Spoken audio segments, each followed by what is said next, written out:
આપણે HCF find કરવો છે કે LCM ફાઇન્ડ કરવો છે, આપણને સૌથી પહેલા શું ફાઇન્ડ કરતા આવડવું જોઈએ? પ્રાઇમ ફેક્ટરાઇઝેશન. હવે પ્રાઇમ ફેક્ટરાઇઝેશન છે ગુજરાતીમાં કહીએ તો અવિભાજ્ય અવયવીકરણ. બરાબર. જેમ કે માની લઈએ કે 42 આપેલું છે, તો આ આપણે કેવી રીતે કરીશું? તો સૌથી કયા છે? તો ક્યાંથી શરૂઆત થાય? 2 થી. 2 3 5 7 11 13 17 19 23 29 and so on. તો આ બધા જે છે એ બધા છે પ્રાઇમ ફેક્ટર્સ. તો આપણે ડિવિઝન પણ એનાથી જ કરીશું. ડિવિઝન કરવા માટે આપણને શું ખબર હોવી જોઈએ? ડિવિઝિબિલિટી રૂલ્સ. તો ડિવિઝિબિલિટી રૂલ્સ આપણે નોર્મલ અમુક જ યાદ રાખવાના છે. જેમ કે 2, તો કોઈ પણ વસ્તુ 2 થી ડિવાઈડ ક્યારે થઈ શકે? જ્યારે લાસ્ટ ડિજિટ એટલે કે વન્સ ડિજિટ, એકમનો અંક એ બેકી સંખ્યા એટલે કે ઇવન નંબર હોય ત્યારે. 3 થી ડિવાઈડ ક્યારે થઈ શકે? તો જે નંબર આપેલો છે એના ડિજિટનો સમય જે કંઈ પણ આવે છે, જો એ 3 ના ટેબલમાં આવે છે તો આપણે એને 3 થી ડિવાઈડ કરી શકીએ છીએ. 5 થી ક્યારે થઈ શકે? જ્યારે વન્સ ડિજિટ એકમનો અંક 5 or 0 હોય ત્યારે. એટલે 2 3 5 માટેનું યાદ રાખો ઘણું. બાકી પછી ચેક કરતા રહેવાનું કે 7 થી કેવી રીતે થાય, 11 થી થાય છે કે નહીં. બરાબર. જેનાથી થતું હોય એનાથી કરવાનું. દરેકના ડિવિઝિબિલિટી રૂલ્સ છે, પણ છેલ્લા સમયે ખાલી 2 3 5 યાદ રાખો. અને એટલું પણ યાદ રાખવાનું, જ્યાં સુધી 2 થી થઈ શકે છે ત્યાં સુધી 3 થી નહીં કરવાનું, 5 થી નહીં કરી કરવાનું. 3 થી થઈ શકે છે ત્યાં સુધી 5 થી કરવા નહીં કરવાનું. જેમ કે હું તમને લોકોને એક એક્ઝામ્પલ આપું કે 135. બરાબર. તો 135 છે, આપણે એનું ટોટલ કરીએ તો 1 + 3 4, 4 + 5 9. તો 9 3 ના ટેબલમાં આવે છે. તો છેલ્લે 5 દેખાયો અને આપણે ડાયરેક્ટ 5 થી કરવા મળીએ એવું નહીં. સૌથી પહેલા 3 થી કરવાનું. પછી સેમ એવી જ રીતે 135 ટુઝા શું થાય? 270. તો પાછળ 0 દેખાયો અને આપણે સીધું 5 થી કરીએ એવું નહીં. 0 ઇવન નંબર છે તો ત્યાં સૌથી પહેલા 2 થી કરવાનું. તો આ પ્રાઇમ ફેક્ટરાઇઝેશન કરતી વખતે એટલું યાદ રાખવાનું, જ્યાં સુધી નાના ફેક્ટર થી ડિવાઈડ થઈ શકે છે ત્યાં સુધી મોટા ફેક્ટર થી નહીં કરવાનું. ઓકે. સો 42 છે તો આપણે 2 થી કરીએ તો 21, 3 થી કરીએ તો 7, 7 થી કરીએ તો 1. તો આને આપણે શું લખીએ છીએ? 2 * 3 * 7. ઓકે. સો સૌથી પહેલા પ્રાઇમ ફેક્ટરાઇઝેશન આવડવું જરૂરી છે ચેપ્ટર 1 ની અંદર. ઓકે.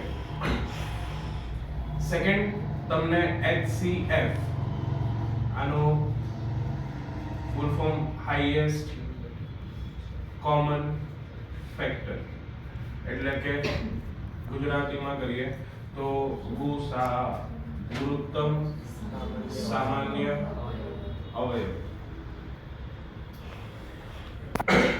તો આ જ્યારે તમારે ફાઇન્ડ કરવું છે તો આપણે શું કરીશું? કોઈ પણ બે નંબર્સ તમને આપેલા હશે. બરાબર. આપણે ફરીથી નંબર્સ લઈ લઈએ. 42 લઈ લઈએ, 21 લઈ લઈએ.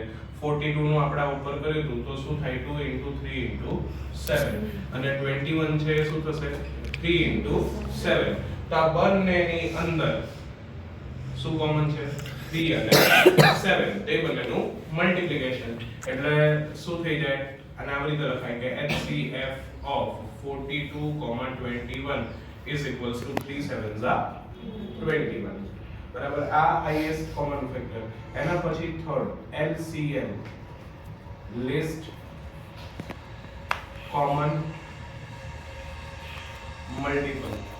એટલે આને આપણે બીજું શું કહી શકીએ?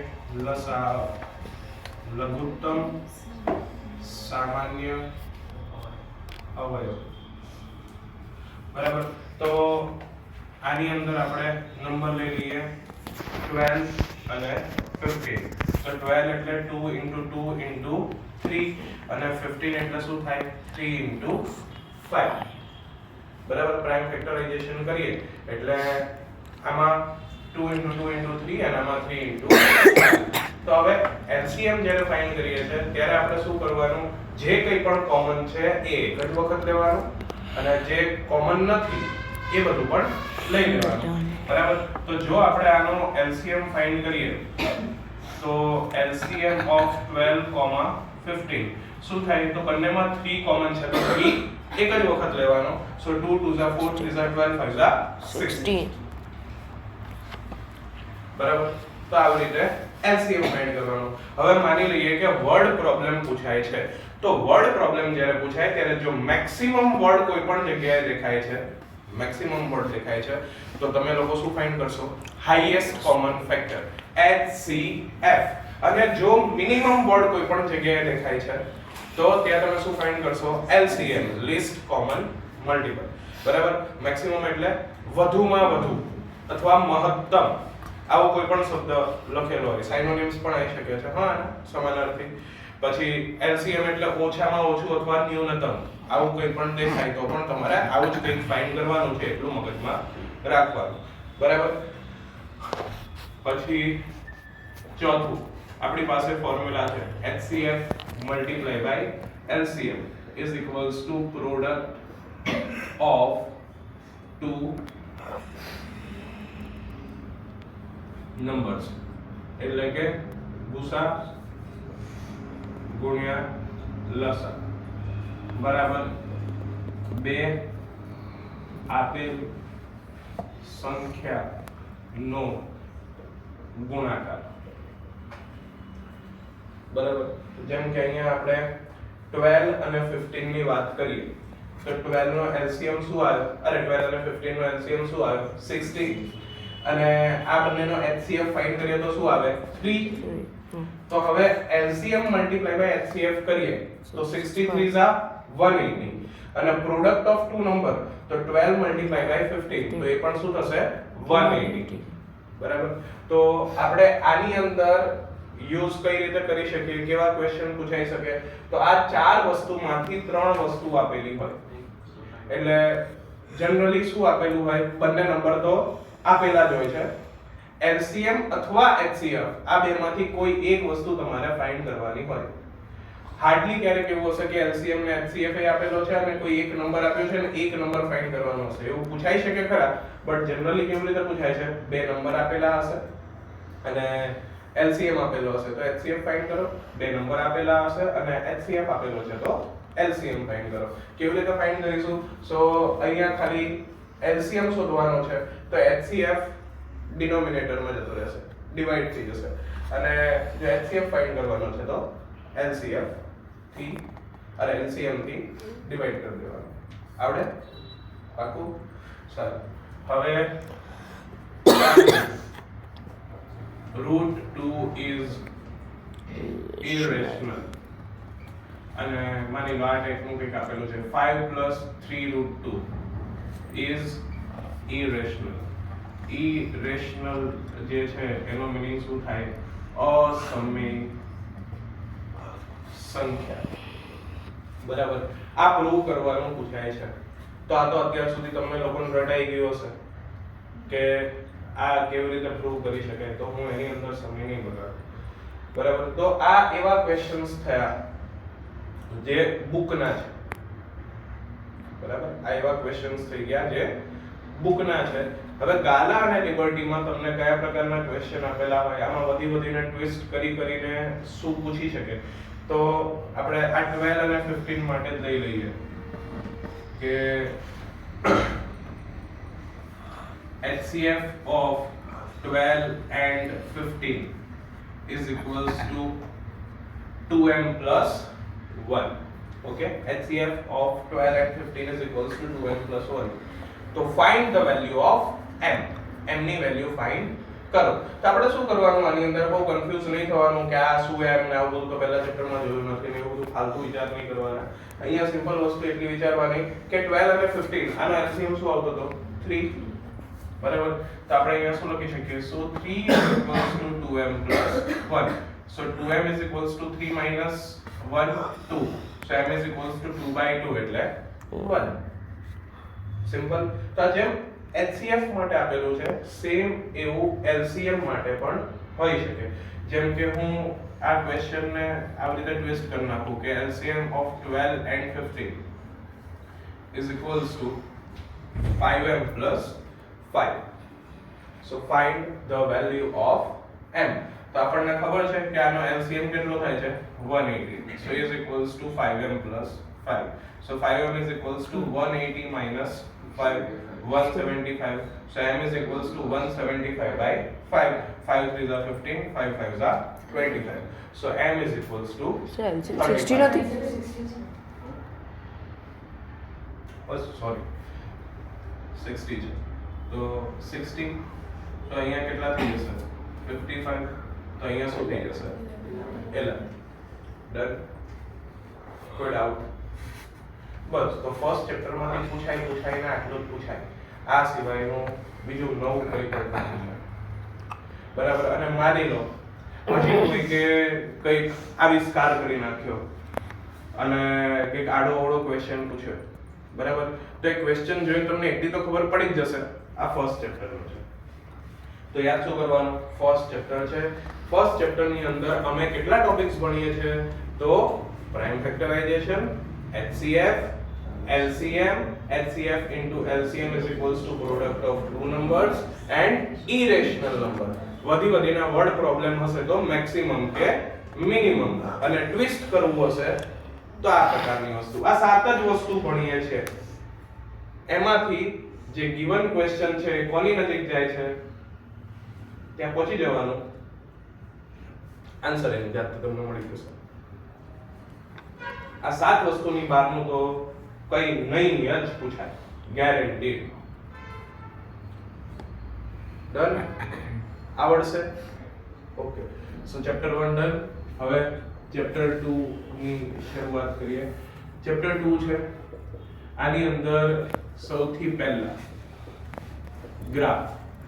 તમને જે બુકમાં આપેલું છે એ y is equals to p of x માટેના ગ્રાફ આપેલા છે. ખાસ આ વસ્તુ જોવાનું કે graph y is equals to p of x માટે છે કે x is equals to p of y માટે છે. જો y is equals to p of x માટે છે તો x axis ને જેટલા નંબર ઓફ ટાઈમ્સ ઇન્ટરસેક્ટ કરે એટલા ઝીરોઝ મળશે.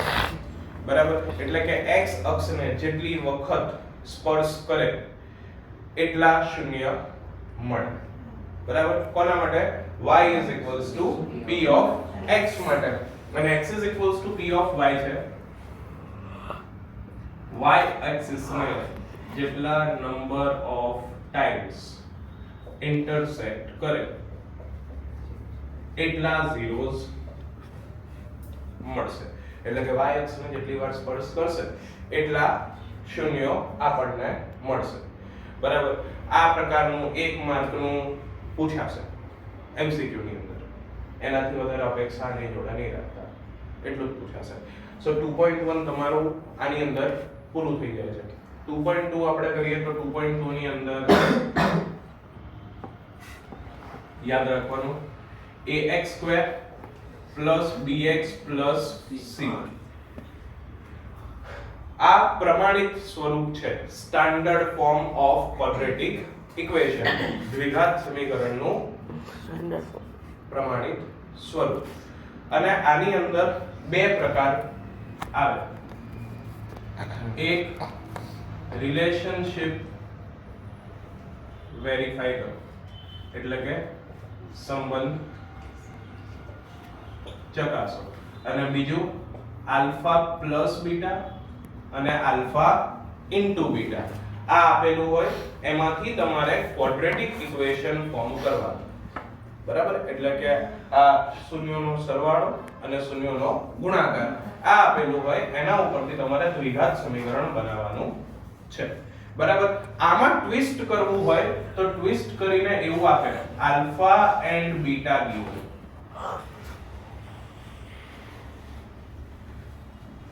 આલ્ફા અને બીટા આપેલા છે અને એના ઉપરથી તમને કીધેલું છે દ્વિઘાત સમીકરણ એટલે કે ક્વોડ્રેટિક ઇક્વેશન ફોર્મ કરો. શું ફેર પડે છે? આપણે પહેલા આલ્ફા પ્લસ બીટા કરી દેવાનો, એના પછી આલ્ફા ઇન્ટુ બીટા કરી દેવાનો, તો થઈ જશે આવું નવું છે. ડન?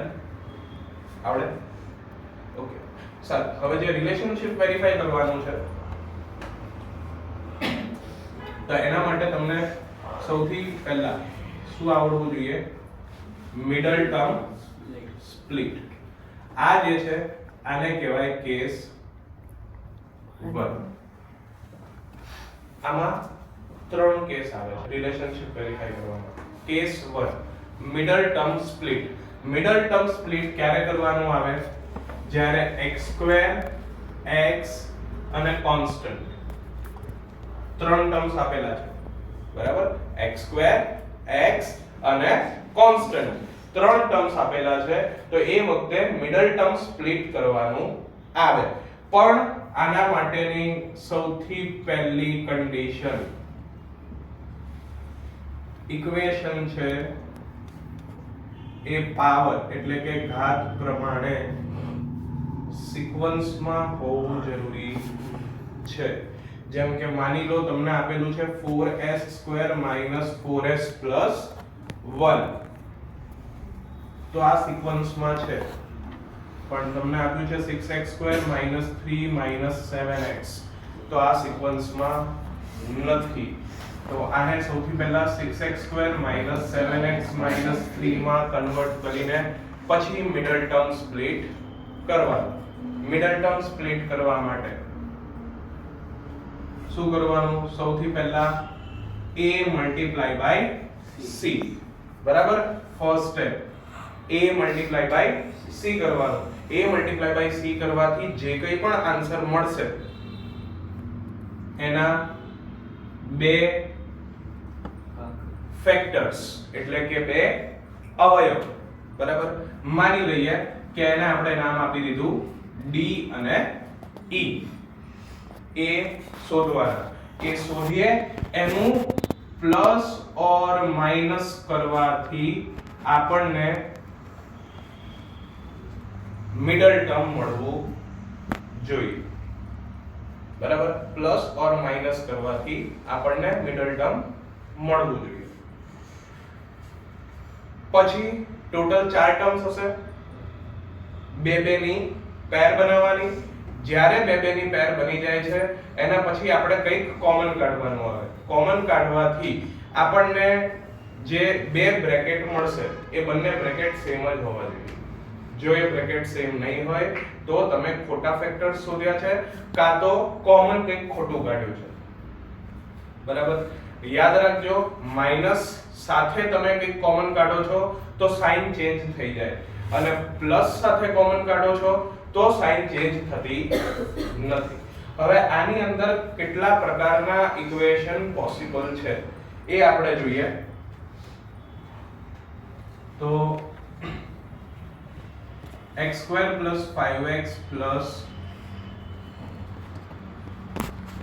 4 એક આ પ્રકારનું ઇક્વેશન પોસિબલ છે બીજું x² - 5x + 6 એક આ પ્રકારે પોસિબલ છે એક આ લઈ લઈએ 6x² - 7x - 3 એક આ પ્રકારનું પોસિબલ છે અને x² - x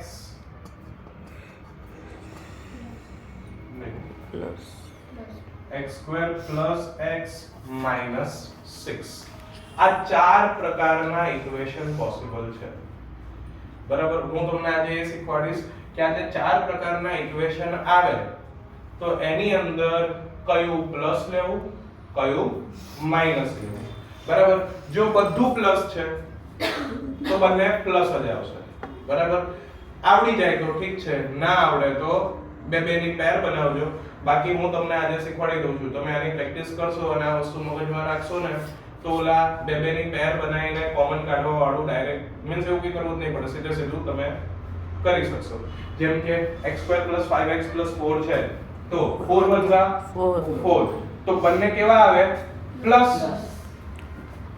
તો આ શું થઈ જશે x + 4 x + 1 આપણે શું કરીએ છે x² + 4x + x + 4 પછી x કોમન કાઢ્યો x + 4 + 1 કોમન કાઢ્યો x + 4 પછી બંનેમાંથી x + 4 કોમન કાઢ્યો અને શું વધ્યું x + 1 આપણે આવું કરીએ છે આ એની જગ્યાએ ડાયરેક્ટલી કરવું હોય તો થઈ શકે બરાબર x² - 5x + 6 વચ્ચે માઈનસ છે પણ છેલ્લે પ્લસ છે તો એક વસ્તુ સમજો કે પ્લસ માઈનસ માં માઈનસ જોઈએ છે અને મલ્ટીપ્લિકેશન ની અંદર પ્લસ જોઈએ છે કેમ મેં એવું કીધું આ જે છે એનું પ્લસ માઈનસ કરીએ તો મિડલ ટર્મ આવે પણ બંનેનું મલ્ટીપ્લિકેશન કરીએ તો ફર્સ્ટ ટર્મ અને લાસ્ટ ટર્મ નું મલ્ટીપ્લિકેશન આવે સો આપણે ફર્સ્ટ ટર્મ ને લાસ્ટ ટર્મ કેવું જોઈએ છે પ્લસ પણ મિડલ ટર્મ કેવું જોઈએ છે માઈનસ તો ક્યારે પોસિબલ થાય જ્યારે આપણે બંને માઈનસ લઈએ ત્યારે કારણ કે માઈનસ ઇન્ટુ માઈનસ પ્લસ થાય મલ્ટીપ્લિકેશન કરીએ ત્યારે પણ બંનેને માઈનસ લઈએ તો માઈનસ માઈનસ થશે પ્લસ પણ સાઈન આવશે માઈનસ ની તો આની અંદર શું થાય 3 2 6 તો આ શું થઈ જશે x - 3 x - 2 એટલે આ બંને કેવા આવે માઈનસ ઓકે x - 3 x - 2 હવે છેલ્લું જોઈ લઈએ x² + x - 6 ઓકે મલ્ટીપ્લિકેશન માં સાઈન માઈનસ ની જોઈએ છે પણ પ્લસ માઈનસ માં સાઈન પ્લસ ની જોઈએ છે તો આવું કેવી રીતે પોસિબલ થાય કાં તો પ્લસ ઇન્ટુ માઈનસ માઈનસ થાય કાં તો માઈનસ ઇન્ટુ પ્લસ માઈનસ થાય પણ સાઈન કેવી જોઈએ છે પ્લસ માઈનસ માં પ્લસ ની તો જ્યારે આપણે સરવાળા બાદબાકી કરતા હોઈએ ત્યારે આપણને શું ખબર છે આપણે મોટાની સાઈન લઈએ છે તો આનો અર્થ શું થાય આમાં જે મોટો ફેક્ટર છે એ કેવો આવશે પ્લસ અને નાનો ફેક્ટર છે માઈનસ સો 3 2 6 મોટું કયું 3 પ્લસ નાનું કયું 2 એ કેવું આવશે માઈનસ તો આનો આન્સર શું થઈ જાય x + 3 x - 2 બરાબર અહીંયા આપણે કરીએ 6 3 18 બરાબર હવે આ કેવું થશે -18 હવે 18 ના બે પાર્ટ્સ કરો જેનાથી શું આવવું જોઈએ 7 તો 9 2 18 હવે આપણને અહીંયા મલ્ટીપ્લિકેશન માઈનસ જોઈએ છે તો કાં તો પ્લસ ઇન્ટુ માઈનસ માઈનસ થાય કાં તો માઈનસ ઇન્ટુ પ્લસ માઈનસ થાય તો આપણે આમાંથી એક પ્લસ લેવું પડશે એક માઈનસ લેવું પડશે હવે સાઈન શું છે માઈનસ ની બરાબર સાઈન છે માઈનસ ની તો મોટું છે એ માઈનસ નાનું છે પ્લસ તો આની અંદર શું થશે x - 9 x + 2 બસ આ ભૂલ કહેવાય x 9 એનું કારણ છે માઈનસ આ પહેલું બીજું અને ચોથું એમાં x² નો કોએફિશિયન્ટ કઈ નહીં એટલે કે 1 છે તો આવું ડાયરેક્ટલી લખવું હોય તો લખવાનું અહીંયા કોએફિશિયન્ટ 6 છે તો આની અંદર એવું કરાય નહીં એટલે આની અંદર એ કેવી રીતે કરાય શીખવાડું છું બાકી આની અંદર આપણે શું કરવાનું 6x² - 9x + 2x - 3 સો 3x કોમન નીકળી જાય અંદર વધશે 2x - 3 અહીંયા કઈ નહીં એટલે +1 કોમન નીકળે એટલે શું આવશે 2x - 3 તો આના ઉપરથી આપણે શું લખી શકીએ 2x - 3 અને 3x + 1 ઓકે હવે માની લો કે આવી રીતે તો મને આવડે છે મારે ડાયરેક્ટલી અહીંયા આવું લખવું હતું બરાબર મેથ્સમાં જે શાર્પ હોય એને આવો પ્રયત્ન કરવો પોતાની મરજીથી હું જવાબદાર નથી પણ કેવી રીતે તમે આનો પ્રયત્ન કરી શકો છો એ હું તમને લોકોને સમજાવું જે ચાર ભાગ પડે છે ને જેમ કે અહીંયા આપણે શું કર્યું 6x² - 9x + 2x - 3 બરાબર તો મોસ્ટ પ્રોબેબલી એવું થશે કે એના બે ભાગ એવા હશે મીન્સ જે આપણે બે પેર બનીને એમાંથી એક પેર એવી હશે જેમાંથી 1 કોમન નીકળતો હોય કયું આવે જો 6x² - 9x + 2x - 3 તો 2x - 3 છે એમાંથી 1 જ કોમન નીકળે છે તો એક ફેક્ટર ડાયરેક્ટલી લખી શકાય શું થશે 2x - 3 અને પછી વિચારી લો 6x² - 9x છે એમાંથી શું કોમન નીકળે 3 તો એક આવી રીતે થઈ શકે. બીજું તમને લોકોને શીખવાડો. અહીંયા શું છે 6 અને -3 બરાબર. આને આપણે એઝ ઇટ ઇઝ મૂકી દીધું -3 ને બરાબર. અને અહીંયા 6 એટલે 3 2 6 તો 2 થી તમે કરી નાખશો ને તો 2x - 3 અને અહીંયા જસ્ટ બીકોઝ અહીંયા 2x આપણે મૂક્યું છે અહીંયા જોઈએ શું 6x² તો 2 3 6 થાય તો અહીંયા 3x અને પછી શું આવે અહીંયા -3 તો આવી જ ગયું છે તો -3 * 1 -3 સાવું પડે તો ઠીક છે ના ખબર પડે તો આપણને આવું તો આવડે જ છે તો આવું કરીએ ડન. સો મિડલ ટર્મ સ્પ્લિટ કરતા આવડી ગયું એટલે કે કેસ 1 ક્લિયર થયો. કેસ 1 ક્લિયર થાય એટલે આપણે આ જે વસ્તુઓ છે એને 0 સાથે સરખાઈ દેવાની. 0 સાથે સરખાઈ દઈએ એટલે x ની બે કિંમત મળશે. x ની જે બે કિંમત મળે એમાં પહેલી કિંમતને આલ્ફા કહેવાનું, બીજી કિંમતને બીટા કહેવાનું. પછી આલ્ફા પ્લસ બીટા એની જે વેલ્યુ આવે equation 1 minus b by a એ જે વેલ્યુ આવે equation 2 alpha into beta equation 3 c by a equation 4 equation 1 અને 2 ની વેલ્યુ સેમ, ઇક્વેશન 3 અને 4 ની વેલ્યુ સેમ એટલે રિલેશનશિપ વેરીફાઈ થઈ જાય. શું આવશે રિલેશનશિપ તો alpha plus beta is equals two minus b by a અને alpha into beta is equals two c by a. Okay હવે આપણે કેસ 2 જોઈએ. કેસ 2 ની અંદર તમને લોકોને middle term not given. Middle term ના આપ્યું હોય એટલે કે આવ્યું t² - 15 t વાળો ટર્મ છે નથી, t² છે અને 15 છે બરાબર. t વાળું ટર્મ નથી તો કઈ નહીં, ક્વોડ્રેટિક ઇક્વેશન તો છે જ. તો આપણે અહીંયા શું કરીશું t² - 15 is equals to 0. so t is equals to plus or minus root 15. સમજ આવે? તો આ કેસ 2 છે, middle term not given.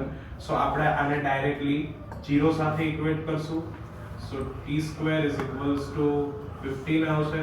Square root કાઢીએ બંને બાજુ તો અહીંયા શું થઈ જશે પ્લસ ઓર માઈનસ રૂટ 15. તો આલ્ફા જે છે એ પ્લસ રૂટ 15, બીટા જે છે એ માઈનસ રૂટ 15. હવે આના માટે એક સરસ વસ્તુ યાદ રાખવા માટે કહું છું. Alpha plus beta is equals two શું થાય છે માઈનસ b બાય a અને b એટલે શું થાય છે કોએફિશિયન્ટ ઓફ મિડલ ટર્મ. એ છે જ નહીં તો કોએફિશિયન્ટ શું થાય 0. તો આવા દરેક પ્રકારના સમમાં આલ્ફા પ્લસ બીટા 0 જ આવે બરાબર. જેની અંદર મિડલ ટર્મ ના આપેલું હોય એવા દરેક સમમાં આલ્ફા પ્લસ બીટા 0 જ આવે.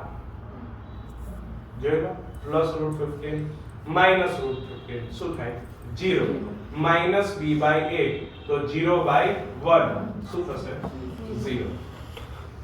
પડી ખબર? ઓકે. કેસ 3 લાસ્ટ ટર્મ એટલે કે constant term not given. Constant term તમને નથી આપ્યો. જેમ કે તમને લોકોને ચોપડીમાં આવો સમ આપ્યો છે 4u² + 8u બરાબર. 4u² + 8u આવું તમને લોકોને આપેલું છે. સો આની અંદર આપણે શું કરીશું directly is equals two 0. Directly equals to 0 કરીએ તો આ બંનેમાંથી શું કોમન નીકળી જશે 4u. So 4u into u plus 2 is equals to 0. So 4u is equals to 0 or u plus 2 is equals to 0. So u is equals to 0 or u is equals to -2. So alpha જે છે 0 અને beta -2. આની અંદર શું યાદ રાખવાનું just because alpha beta c by a થાય છે. So always જ્યારે constant term not given એવું હોય તો એ વખતે આલ્ફા બીટાની વેલ્યુ 0 જ થાય, કોઈ પણ સમ હોય તો. યાદ રાખવાનું, રિલેશનશિપ વેરીફાઈ કરવા માટે 3 કેસ આપે, 3 ટર્મ્સ આપેલા હોય તો એની અંદર આલ્ફા પ્લસ બીટાની વેલ્યુ પણ મળશે, આલ્ફા ઇન્ટુ બીટાની વેલ્યુ પણ મળશે. જ્યારે મિડલ ટર્મ ના આપેલું હોય ત્યારે આલ્ફા પ્લસ બીટા 0 થાય, અને જ્યારે કોન્સ્ટન્ટ ટર્મ ના આપેલું હોય ત્યારે આલ્ફા ઇન્ટુ બીટા 0. ક્લિયર? હવે જ્યારે આ છે આલ્ફા પ્લસ બીટા ગિવન છે, આલ્ફા બીટા ગિવન છે, 2.2 નો ક્વેશ્ચન 2, તો એ કેસની અંદર આપણે શું કરીશું? આલ્ફા પ્લસ બીટા ગિવન છે અને આલ્ફા બીટા ગિવન છે, તો આની અંદર છે ને બે પોસિબિલિટી હોય. આલ્ફા પ્લસ બીટા જે છે એ માઈનસ b બાય, નહીં આ રીતે નથી લખવું, અલગ રીતે લખવું.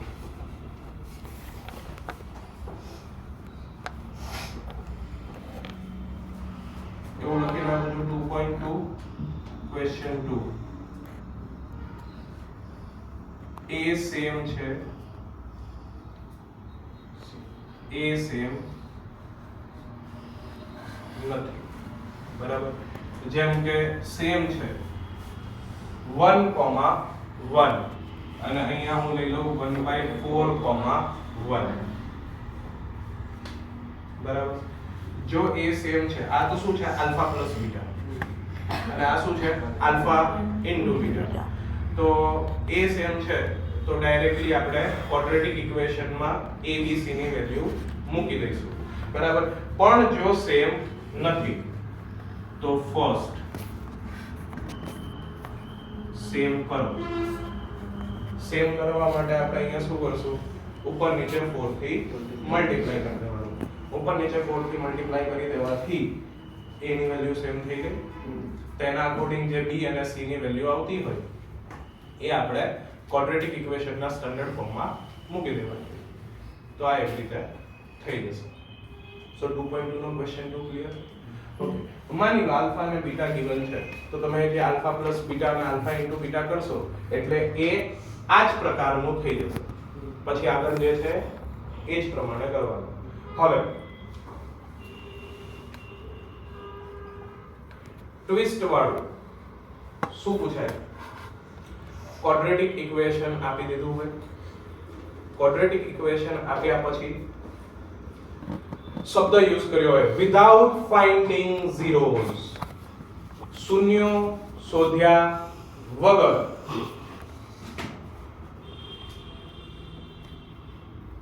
Alpha square plus beta square find કરો. તો આ ફાઇન્ડ કરવા માટેની એક જ રીત છે, આ ફોર્મ્યુલા વાપરી દેવાનો, alpha plus beta whole square, બરાબર? Alpha plus beta whole square વાળો ફોર્મ્યુલા વાપરીએ એટલે આ શું થઈ જાય? Alpha square plus 2 alpha beta plus beta square. એમાંથી આટલું તો શોધવાનું જ છે, alpha square plus beta square. આ આપણને શોધવાનું કીધું છે, તો આની સાથે હળી કરવાની નહીં. આલ્ફા પ્લસ બીટા એટલે ખબર છે ને, minus b by a whole square. એ અહીંયા વેલ્યુ મૂકી દેવાની, કારણ કે ક્વોડ્રેટિક ઇક્વેશન છે તો આપણી પાસે a b c તો હશે જ. ઓકે, અહીંયા આલ્ફા બીટા છે તો એની જગ્યાએ શું મૂકી દેવાનું? c by a. આપણી પાસે a b c છે એટલે વેલ્યુ પણ છે જ. હવે આ બંને સિવાયનું જે કંઈ બી અહીંયા છે એ સામે જતું રહે એટલે માઈનસ થઈ જશે. બસ પછી તો નોર્મલી પ્લસ માઈનસ કરવાનું. તો એક આ પ્રકારે તમને લોકોને પૂછાઈ શકે છે. બીજું તમને લોકોને એવું ઘણીવાર કહી દેતા હોય છે કે જે બે ઝીરોસ છે એમાંથી એક ઝીરો બીજા ઝીરોનો રેસિપ્રોકલ છે, બરાબર? એક ઝીરો બીજા ઝીરોનો રેસિપ્રોકલ છે. તો આલ્ફા છે અને બીટા છે એ 1/આલ્ફા છે. એક ઝીરો બીજા ઝીરોનો રેસિપ્રોકલ એટલે આવું થયું. તો આની અંદર ઓલું k વાળું આવશે. તો આ પણ તમે લોકો કરી શકશો. કેવી રીતે કરવાનું? આમાં તમને એવું કહેવાનું હોય જેમ કે હું આમાંથી લઈ લઉં quadratic equation x² + 5x + k. આમાં એક 0 બીજા 0 નો રેસિપ્રોકલ છે. તો આમાં ફિક્સ આપણે કયો ફોર્મ્યુલા વાપરવાનો? Alpha beta = c/a. Alpha beta = c/a. તો આલ્ફા જે છે એમનો એમ રાખવાનો, બીટા એટલે 1/α = ck/1. તો આ પ્રમાણે ફાઇન્ડ કરી લેવાનું. આવડશે? તો આ આલ્ફા બીટા વાળી જે કોઈ પણ વેરાયટી છે એ આવે ત્યારે તમારે લોકોએ શું યાદ રાખવાનું કે શબ્દ કયો વાપર્યો છે. વિધાઉટ ફાઇન્ડિંગ ઝીરોઝ તો એના માટે તમારે લોકોએ કોઈ ઓલું જે પોલિનોમિયલ્સ છે એની આઈડેન્ટિટી યુઝ કરવાની રહેશે. જો k વાળું આપેલું છે તો alpha + beta = -b/a, alpha beta = c/a. યાદ રાખવાનું, બરાબર? કાન ખોલીને સાંભળજો. યાદ રાખવાનું, જો k b ની જગ્યાએ આપ્યો છે તો આલ્ફા + બીટા = -b/a વાપરવાનું. જો k c ની જગ્યાએ આપ્યો છે તો આલ્ફા બીટા = c/a વાપરવાનું. અને જો k અહીંયા આપેલો છે તો કોઈ બી વાપરી શકાય છે. આલ્ફા + બીટા પણ વાપરી શકાય, આલ્ફા * બીટા પણ વાપરી શકાય. જેની અંદર ગણતરી નાની અને ઈઝી થતી હોય એ તમારે કરવાનું. ડન? તો આ સિવાયનું કઈ પૂછાશે નહીં. પૂછાય તો આટલું જ છે. જોવાનું શેની નજીક જાય છે એ પ્રમાણે કરી નાખવાનું. બીજી એક વસ્તુ આ શીખવાડ્યું ને મેં તમને લોકોને, તો આના ઉપરથી ચેપ્ટર 4 4.2 એમાં પ્રાઇમ ફેક્ટરાઇઝેશન થી સોલ્વ કરો, એ પણ પતી ગયું. મિડલ ટર્મ સ્પ્લિટ કરીને સોલ્વ કરવાનું કીધેલું હોય છે ને, 4.2 ની અંદર આપેલું છે. તો એની અંદર પણ આનું આ જ કરવાનું છે. એટલે ઇન શોર્ટ એટલું યાદ રાખજો, હું તમને લોકોને આમાં સમજાવી દઉં. તો જો બંને પ્લસ હોય તો આ બે પણ પ્લસ. જો વચ્ચે માઈનસ છે અને પાછળ પ્લસ છે તો બંને માઈનસ જ આવે. જો વચ્ચે માઈનસ છે ને અહીંયા માઈનસ છે તો એક માઈનસ અને એક પ્લસ આવે. અને જો વચ્ચે પ્લસ છે ને અહીંયા માઈનસ છે તો એક પ્લસ અને એક માઈનસ આવે. બરાબર? બંને માઈનસ હોય તો મોટું માઈનસ નાનું પ્લસ, પ્લસ માઈનસ છે તો મોટું પ્લસ નાનું માઈનસ. યાદ રહેશે? ઓકે. સો ચેપ્ટર 2 પૂરું. એનો ફોટો કાઢવો છે?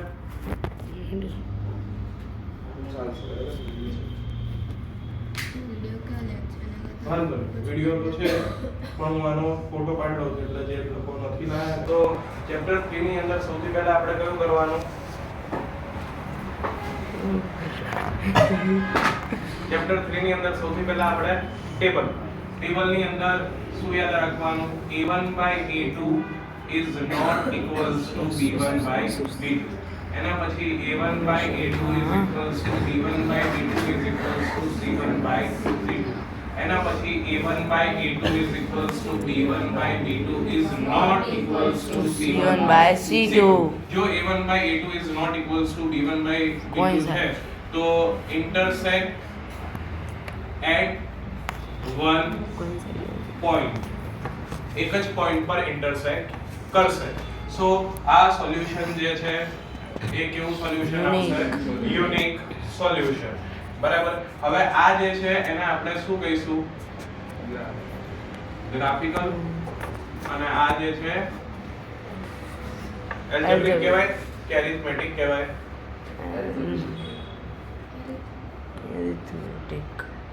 એલ્જેબ્રિક. સારું. હવે આમાં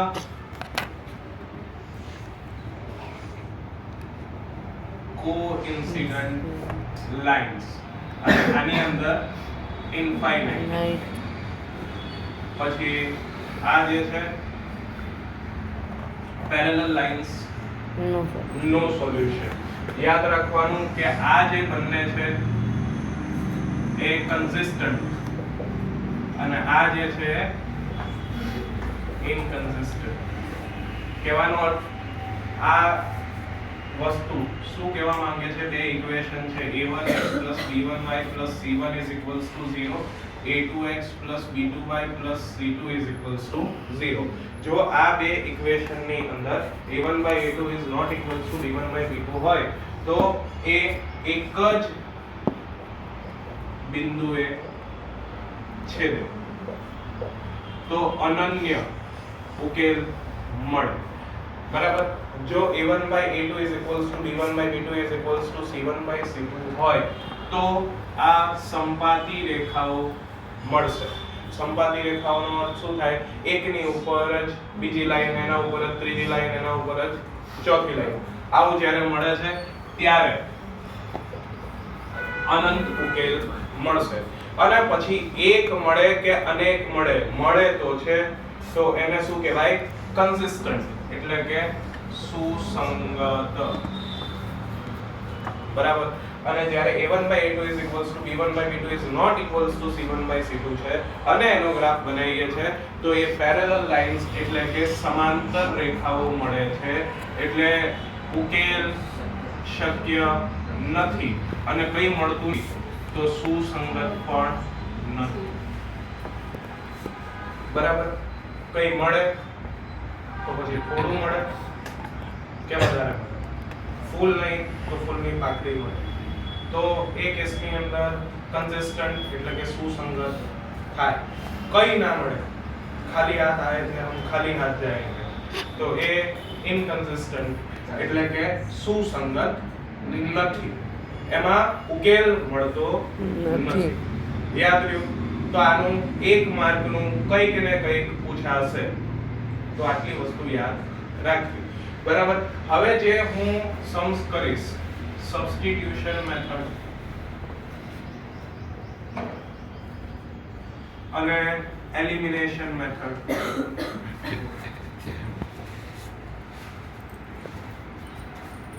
તો એની અંદર એકદમ ઈઝી સમ કરું છું. ઈઝી સમ એટલા માટે કરું છું કારણ કે તમને લોકોને મહત્વનું છે અત્યારે મેથડ.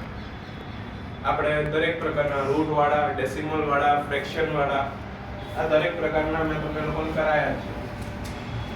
સો આ વસ્તુ અત્યારે એકદમ સિમ્પલ કરાવું છું એટલે મેથડ ફિટ થઈ જાય. બરાબર.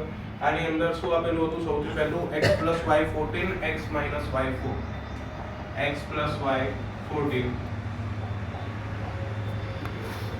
Substitution method.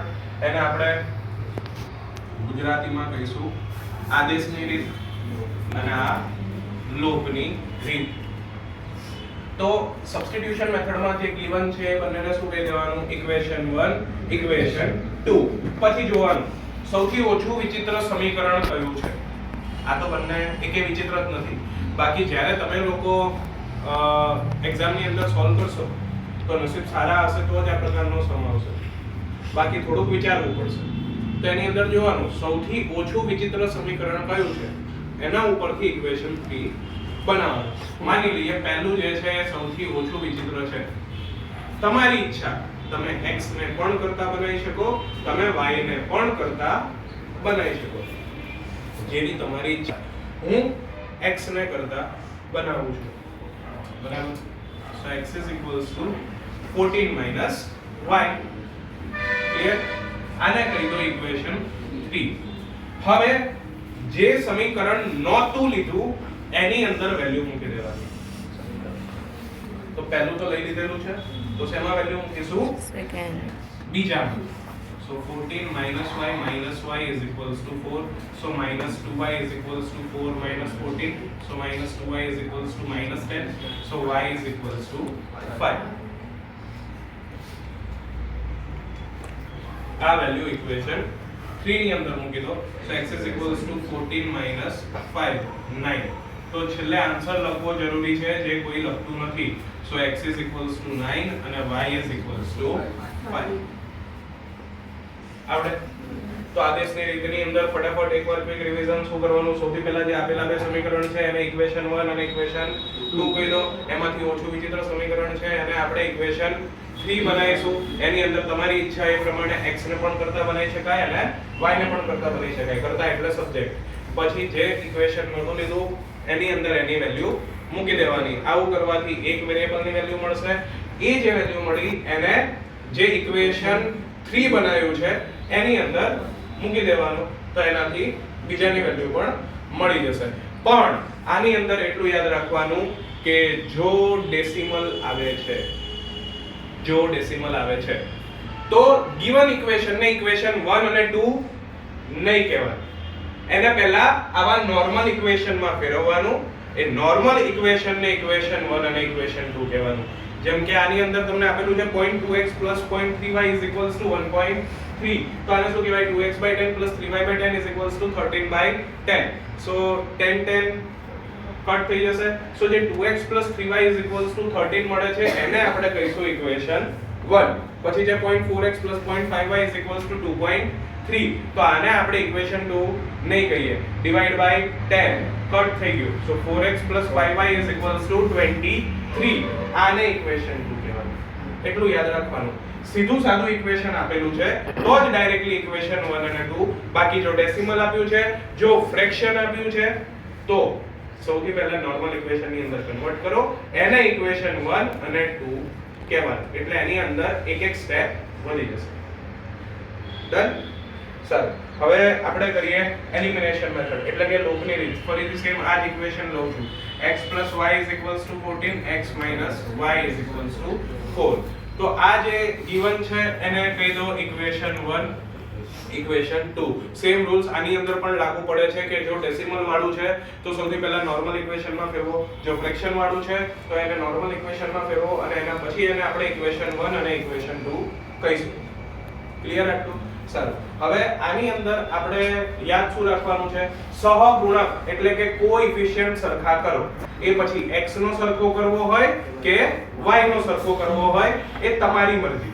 બરાબર. પણ જેમ આની અંદર આપણે એવું ધ્યાન રાખીએ છીએ કે ઓછું વિચિત્ર સમીકરણ લઈએ તો કેલ્ક્યુલેશન ઈઝી થાય, તો સેમ આની અંદર પણ એ ધ્યાન રાખવાનું જેટલો નાનો કોએફિશિયન્ટ હોય અથવા જે ઈઝીલી કન્વર્ટ થાય છે એવો કોએફિશિયન્ટ છે તો એ આપણે લઈ લેવાનું.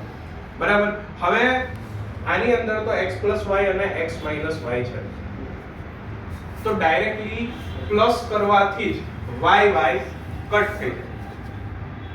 માઈનસ કરીએ તો x કટ થાય. તો પ્લસ કરવું, માઈનસ કરવું, ઇટ્સ અપ ટુ યુ. બરાબર. પણ શેની અંદર? જેમાં બંનેમાં પોસિબિલિટી છે એમાં. બાકી માની લો અહીંયા 3x હોત, અહીંયા 3x હોત, અહીંયા 4y હોત અને અહીંયા 5y હોત, તો માઈનસ જ કરવું પડે. પછી જો અહીંયા 3x છે, અહીંયા -3x છે, અહીંયા 2y છે અને અહીંયા 7y છે, તો એમાં પ્લસ કરી દેવાનું. સહગુણકની નિશાની સરખી હોય એ પછી પ્લસ પ્લસ હોય કે માઈનસ માઈનસ હોય તો એ કેસમાં શું કરવાનું? માઈનસ. સહગુણકની નિશાની કોએફિશિયન્ટની સાઇન સરખી હોય, પ્લસ પ્લસ હોય કે માઈનસ માઈનસ હોય તો એ કેસમાં શું કરવાનું? માઈનસ. પણ જો એની નિશાની અલગ અલગ હોય, એક પ્લસ છે અને બીજું માઈનસ છે, તો આપણે શું કરીશું? પ્લસ. ડન આટલું? સારું, તો અહીંયા આપણે કરી દઈએ પ્લસ. તો equation 1 plus equation 2. So x plus y is equals to 14, x minus y is equals to 4. Plus જ કરવાનું છે, સાઇન ચેન્જ કરવી નહીં પડે. So 2x is equals to 18, so x is equals to 9. આ ઇક્વેશન ની value અને આ x ની વેલ્યુ ઇક્વેશન 2 માં મૂકી દઈએ. So 9 minus y is equals to 4, minus 1 સામે ગયો, plus y, 9 minus 4 5. So x is equals to 9, y is equals to 5. હવે ઘણી બધી વખત તમે લોકો મને એવું કહો છો કે સર ખબર કેવી રીતે પડે કે સબસ્ટિટ્યુશન મેથડ થી સોલ્વ કરીએ કે એલિમિનેશન મેથડ થી સોલ્વ કરીએ? તો અત્યાર સુધી તો મેં જેટલા પણ ક્વેશ્ચન જોયા છે એની અંદર ઉપર લખેલું છે કે આ સબસ્ટિટ્યુશન થી કરો કે પછી એલિમિનેશન થી કરો. જો કંઈ જ ના લખ્યું હોય તો તમારી મરજી. બરાબર. એવું ગોખણપટ્ટી કરવાની જરૂરિયાત નથી કે જેમ કે અહીંયા આપણે જોઈએ તો બે સંખ્યાનો તફાવત 26 છે, એક સંખ્યા બીજીથી 3 ગણી છે, તો એવું યાદ રાખવાની જરૂરિયાત નથી હો આ 3.2 નો સમ હતો એટલે સબસ્ટિટ્યુશન મેથડ થી થશે. તમે એલિમિનેશન થી પણ કરી શકો છો. બંને મેથડ થી આન્સર તો હંમેશા સેમ જ આવે છે. તો તમને જે મેથડ ઈઝી લાગે વર્ડ પ્રોબ્લેમની અંદર એ મેથડ કરી દેવાની. ચલો ફટાફટ એ બધા ઇક્વેશન બનાવી દઈએ જે વર્ડ પ્રોબ્લેમ્સ પૂછાઈ શકે એવા છે. તો બે સંખ્યાનો તફાવત 26 છે, ડિફરન્સ 26 છે. તો પહેલું ઇક્વેશન શું બને? x - y = 26. આવી રીતે શરૂઆત નહીં કરવાની. સૌથી પહેલા શું લખવાનું? let us assume that the given numbers be x and y. ધારો કે આપેલી બંને સંખ્યાઓ x અને y છે. પછી ચાલુ કરવાનું હો, આવું બધા ભૂલી જાય છે. so x - y = 26. પછી એવું કીધું છે એક સંખ્યા બીજી સંખ્યાથી 3 ગણી છે. so x = 3y. 3y આ બાજુ જતો રહ્યો તો x - 3y = 0. ઇક્વેશન 2. પછી તો સોલ્વ કરતા આવડે. પછી એવું કીધું છે બે પૂરક કોણો, ટુ સપ્લિમેન્ટરી એંગલ્સ. અહીંયા જ પહેલું ઇક્વેશન બને છે.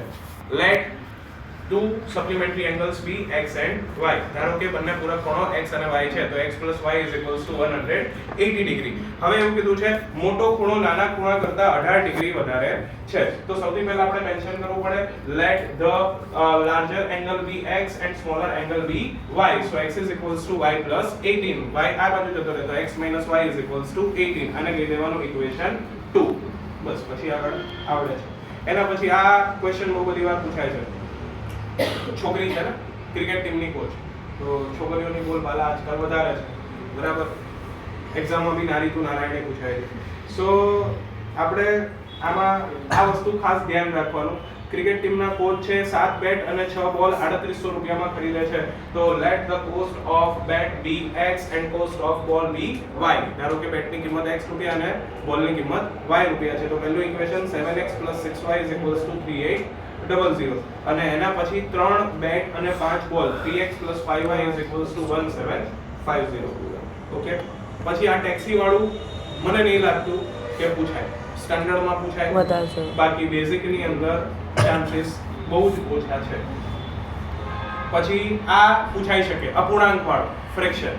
તો એની અંદર સૌથી પહેલા let the fraction be x by y where x is numerator and y is denominator. ધારો કે અપૂર્ણાંકની અંદર x અંશ અને y છેદ છે માટે અપૂર્ણાંક x by y થાય.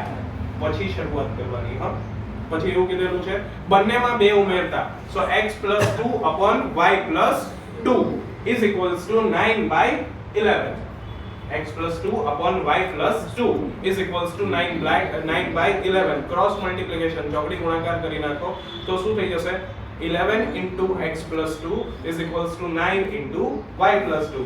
So 11x plus 22 is equals to 9y plus 4. So અહીંયા આ બાજુ આવી જાય તો 11x minus 9y is equals to 4 minus 22 એટલે minus 18. Equation 1.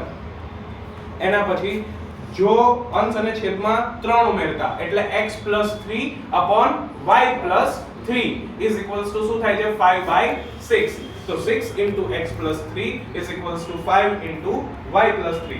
So 6x plus 18 is equals to 5y plus 15. So 6x minus 5y is equals to -3.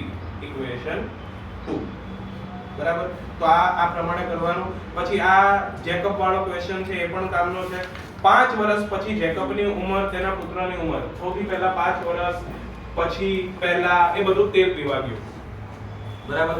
ભૂતકાળની વાર્તાઓમાં જઈએ તો દુઃખ થાય, ભવિષ્યની વાર્તાઓ વિચારીએ તો ચિંતા થાય. તો સૌથી પહેલા આપણે વાત કરવાની વર્તમાનની. એક્શન આપણે પ્રેઝન્ટમાં લઈ શકીએ છીએ એટલા માટે. સો ધારો કે જેકબની અત્યારની ઉંમર x વર્ષ અને તેના પુત્રની અત્યારની ઉંમર y વર્ષ છે. બરાબર. તો 5 વર્ષ પછી જેકબની ઉંમર કેટલી થાય? x + 5 અને પુત્રની ઉંમર કેટલી થાય? y + 5. તો સૌથી પહેલા આ વસ્તુ લખી નાખવાની. એના પછી જેકબની ઉંમર 5 વર્ષ પછી તેના પુત્રની ઉંમર કરતા 3 ગણી હશે. સો x + 5 is equals to એક કરતા વધારે ટર્મ છે એટલે બ્રેકેટ કરવાનું. સો x + 5 is equals to 3 બ્રેકેટમાં y + 5. So x + 5 is equals to 3y + 15. x - 3y is equals to 15 - 5 એટલે 10. ઇક્વેશન 1. 5 વર્ષ પહેલા જેકબની ઉંમર x - 5, પુત્રની ઉંમર y - 5. તો જેકબની ઉંમર 5 વર્ષ પહેલા પુત્રની ઉંમર કરતા 7 ગણી હતી. તો x - 5 is equals to 7 બ્રેકેટમાં y - 5. સો આ શું થઈ શકે? x - 5 is equals to 7y - 35 7y આ બાજુ આવી ગયું so x minus y is equals to minus 35 plus 5 minus 30 equation 2 બની ગયા ઇક્વેશન આવડે સારું 3.3 ની અંદર જો હવે ઓલો અપૂર્ણાંક વાળો છે એ તો તમને આવડવો જોઈએ x by y વાળો ફ્રેક્શન વાળો એના પછી 5 વર્ષ પહેલા અને 10 વર્ષ પછી એ પણ આવડે હવે આ ક્વેશ્ચન કામનો છે બે અંકોની સંખ્યાનો સરવાળો 9 છે તો સૌથી પહેલા તો આપણે એવું લખવાનું ધારો કે આ સંખ્યા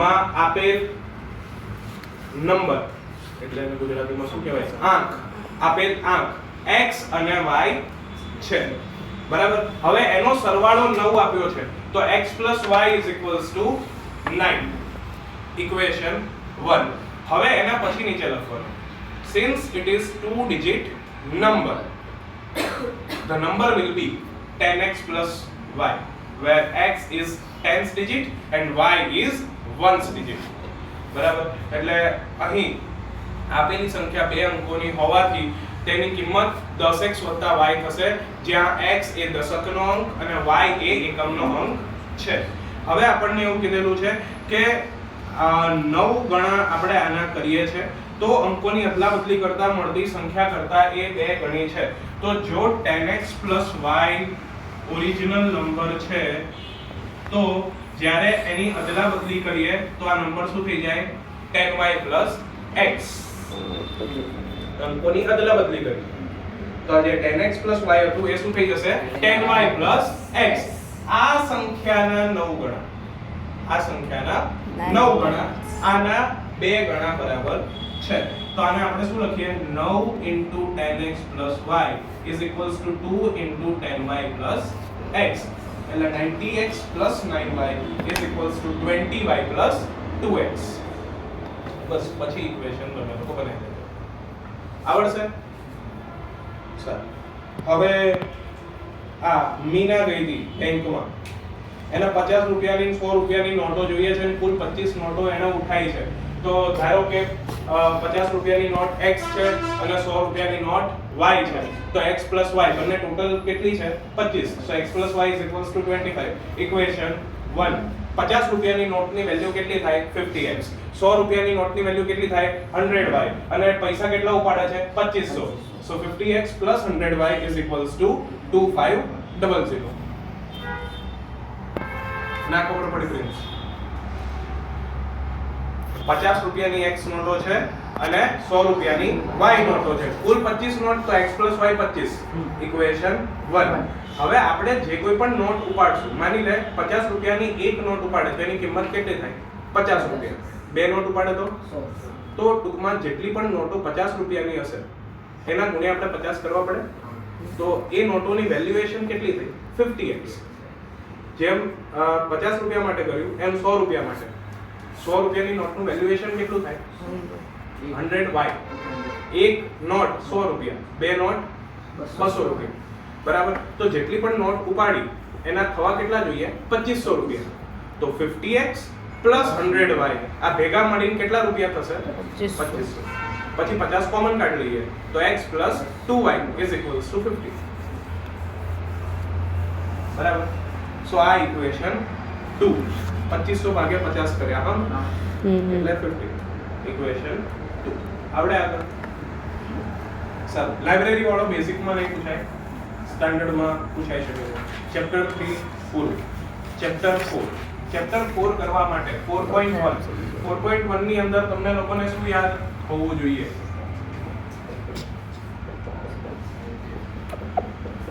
x + y whole square x² + 2xy + y² એના પછી x - y whole square x² - 2xy + y² એના પછી x + y whole cube x³ + y³ + 3x²y + 3xy² એના પછી x - y whole cube x³ - y³ - 3x²y + 3xy² અને x + y x - y આ શું થાય x² - y² તમને આ 5 ફોર્મ્યુલા આવડતા હોય તો તમારે શું કરવાનું છે, જે ક્વેશ્ચન્સ આપેલા છે, જે ફોર્મ્યુલા સેટ થતો હોય એ પ્રમાણે શું કરવાનું, વિસ્તરણ એટલે કે એક્સપાન્શન. એ કર્યા પછી સામ સામે જે ઉડતું હોય એને ઉડાવો. જે આન્સર મળે એમાં જો x ની હાઈએસ્ટ પાવર 2 છે તો ક્વોડ્રેટિક ઇક્વેશન છે. જો x ની હાઈએસ્ટ પાવર 2 સિવાય કંઈ પણ છે, 1 3 4 5 6 વોટએવર કંઈ પણ છે, તો ક્વોડ્રેટિક ઇક્વેશન નથી. તો 4.1 આવી રીતે ક્લિયર થઈ જશે. અને 4.1 માં જે વર્ડ પ્રોબ્લેમ્સ છે તે વર્ડ પ્રોબ્લેમ સોલ્વ કરવાના નથી. તમારે શું કરવાનું છે, ખાલી ને ખાલી ઇક્વેશન બનાવવાનું છે કે કેવી રીતે સોલ્વ થઈ શકે એવું આપેલું છે. બરાબર. બીજી એક વસ્તુ, હવે તમે લોકો ઘણી વખત મને એવું કહેતા હો છો, સર ખબર કેવી રીતે પડે ચેપ્ટર 3 નો સમ છે કે ચેપ્ટર 4 નો સમ છે? તો ના ખબર પડે, તમારી મરજીથી તમે લોકો સોલ્વ કરી શકો છો. બરાબર. ચાહો એ પ્રમાણે સમ સોલ્વ થઈ શકે. જેમ કે હું ચેપ્ટર 3 નો એક સમ ચેપ્ટર 4 ની રીતે સોલ્વ કરીને બતાવું. તો તમને લોકોને આવું આપેલું હતું, બે પૂરક કોણો છે તો x y = 180 અને એના પછી x = y + 18. બરાબર. x = y + 18 અને x + y = 180. આ આપણે કર્યું ચેપ્ટર 3 ની રીતે. મારે આ જ વસ્તુ ચેપ્ટર 4 ની રીતે કરવી હોય તો કેવી રીતે થઈ શકે?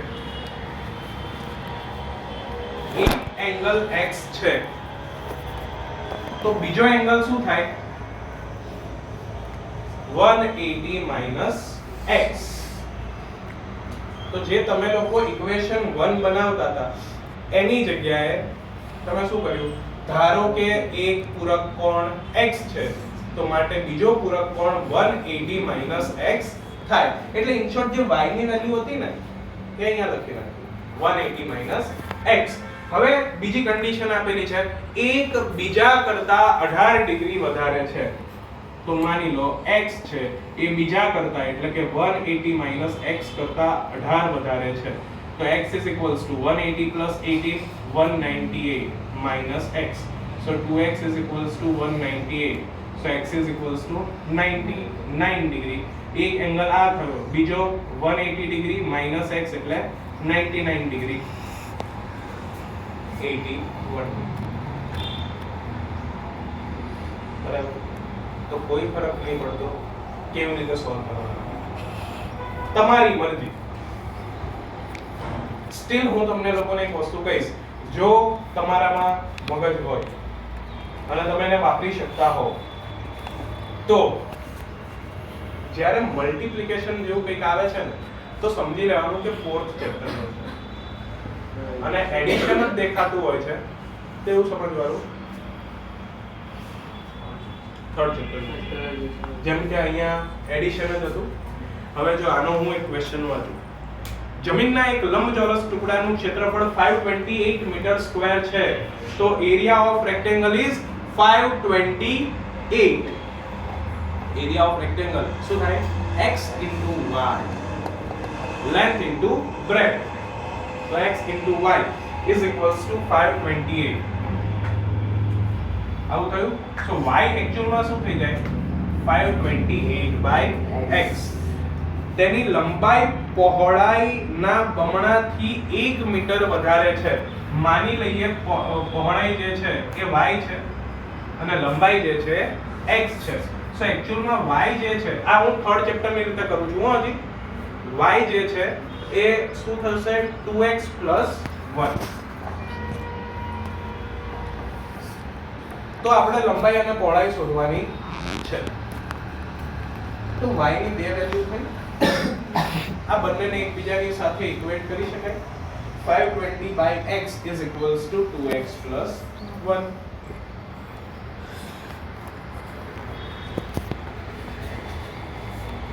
આ સામે જતું ને, so 2x² + x - 528 is equals to 0. હવે આમાં તો મેં y લીધો એટલે કે મેં કેવી રીતે કર્યું થર્ડ ચેપ્ટરની રીતે. માની લો મારે થર્ડ ચેપ્ટરની રીતે નથી કરવું, ફોર્થ ચેપ્ટરથી કરવું છે.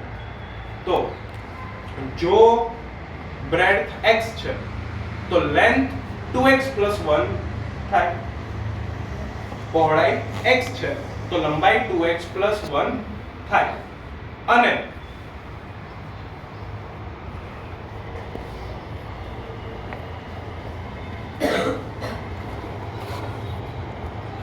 એરિયા L × B થાય તો 528 is equals to x × 2x + 1. So 528 is equals to 2x² + x. સામે લઈ જાઓ 2x² + x - 528 is equals to 0. તો દરેક ફોર્થ ચેપ્ટરનો સમ થર્ડ ચેપ્ટરથી પણ થાય, થર્ડ ચેપ્ટરનો સમ ફોર્થ ચેપ્ટરથી પણ થાય. બરાબર. સ્ટીલ ગોખણ પટ્ટી કરવી હોય તો જો સેક્શન C નો સમ છે તો થર્ડ ચેપ્ટર, જો સેક્શન D નો સમ છે તો ફોર્થ ચેપ્ટર. આમાં તો બંને આવે. બરાબર. પણ કોઈ ફરક પડતો નથી. એટલું યાદ રાખજો, જો ચેપ્ટર 4 ની રીતે કરશો તો મિડલ ટર્મ સ્પ્લિટ કરવું પડશે કાં તો ડિસ્ક્રિમિનન્ટ વિવેચક વાળી રીત વાપરવી પડશે. અને જો ચેપ્ટર 3 નો ઉપયોગ કરશો તો સબસ્ટિટ્યુશન મેથડ અથવા એલિમિનેશન મેથડ વાપરવી પડશે. તો તમને જે યોગ્ય લાગે એ પ્રમાણે કરવા. ક્લિયર? સર 4.2 તો મેં તમને લોકોને કરાવી દીધું. અવયવીકરણ, પ્રાઇમ ફેક્ટરાઇઝેશન ચેપ્ટર 2 માં આપણે પતાવી દીધું.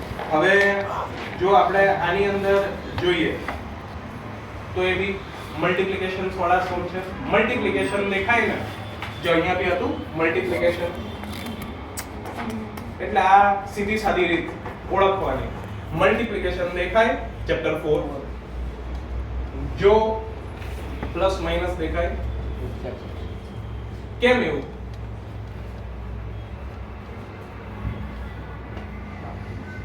કારણ કે મલ્ટીપ્લિકેશન કરીશું ને તો જ ક્વોડ્રેટિક ઇક્વેશન બનશે. અને જો ક્વોડ્રેટિક ઇક્વેશન બનશે ને તો જ મિડલ ટર્મ સ્પ્લિટ કરી શકાય કે ડિસ્ક્રિમિનન્ટ વાળા ફોર્મ્યુલાનો યુઝ કરી શકાય. આ કારણથી મલ્ટીપ્લિકેશન દેખાય તો ચેપ્ટર 4. અને પ્લસ માઈનસ કેમ? કારણ કે આપણે ક્વોડ્રેટિક ઇક્વેશન નહીં બનાવવાનું, તો પ્લસ માઈનસ કરીશું તો જ એલિમિનેશન મેથડ કે સબસ્ટિટ્યુશન મેથડ યુઝ કરી શકીશું. ક્લિયર ને આટલું? ડન? ઓકે. તો 4.3 ઉપર જઈએ.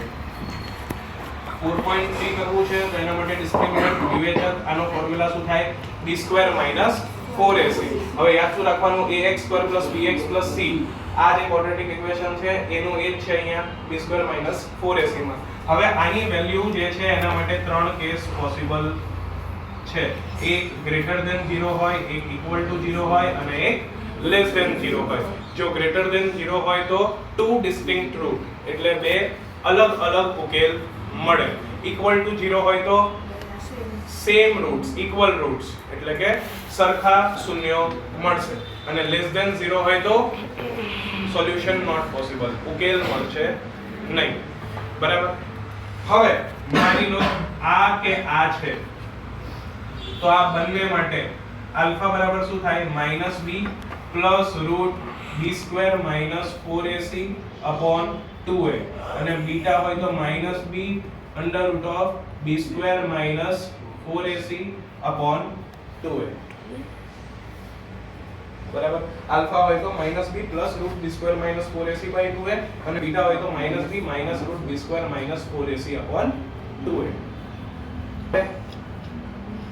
એના માટે તો આ લાગુ પડવાનું જ.